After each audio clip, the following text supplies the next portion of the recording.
കുറച്ച് ദിവസമായിട്ട് നല്ല പനിയുണ്ട്. എന്നാൽ പിന്നെ ഒന്ന് ഹോസ്പിറ്റലിൽ പോയേക്കാന്ന് പറഞ്ഞ് നേരെ കോളേജിൽ പോയിട്ട് അവിടുന്ന് പോകാനൊക്കെ ആയിരുന്നു പ്ലാൻ ചെയ്തത്. കോളേജിൽ ചെന്നപ്പോഴാണെങ്കിലും നല്ല മഴയും തുടങ്ങി. ഒരു റെയിൻ കോട്ടേ ഉള്ളൂ.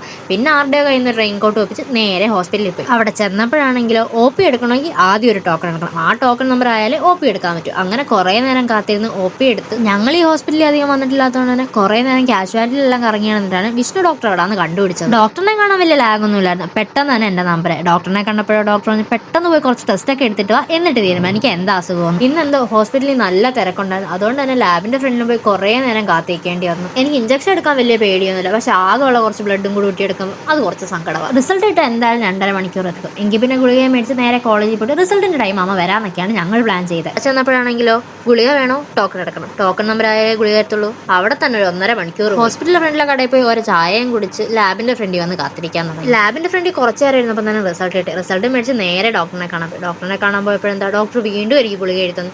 ഇനിയും ടോക്കൺ എടുത്ത് അവിടെ കാത്തിട്ടിരിക്കണമല്ലോ ഒന്ന് പേടിച്ചിട്ടാണ് ഞാൻ അവിടെ ചെന്നത്. അവിടെ ചെന്നപ്പോഴോ അവിടെ അധികം തിരക്കൊന്നുമില്ലായിരുന്നു. പെട്ടെന്ന് ഗുളിക മേടിച്ച് നേരെ ഹോസ്റ്റലിൽ പോയി. എനിക്കിനി കോളേജിൽ പോകാൻ വയ്യ. അതുകൊണ്ട് തന്നെ ഹോസ്റ്റലിൽ കയറി ഫുഡും കഴിച്ച് ഒന്ന് കിടന്നുറങ്ങി. 3:30 ആയപ്പോഴത്തേക്കും മനു നയനെ എല്ലാം കോളേജ് വിട്ട് വന്ന് ഒരു പേഷ്യന്റിനെയും കാണുമ്പോൾ ഇങ്ങനെ കയ്യും വീശി വരുമെന്നും പറഞ്ഞ് കോളേജിന്റെ സൈഡിൽ നിന്ന് കുറച്ച് പൂവെല്ലാം പറിച്ച് അതും കൊണ്ടാണ് അനു എന്നെ കാണാൻ വന്നത്.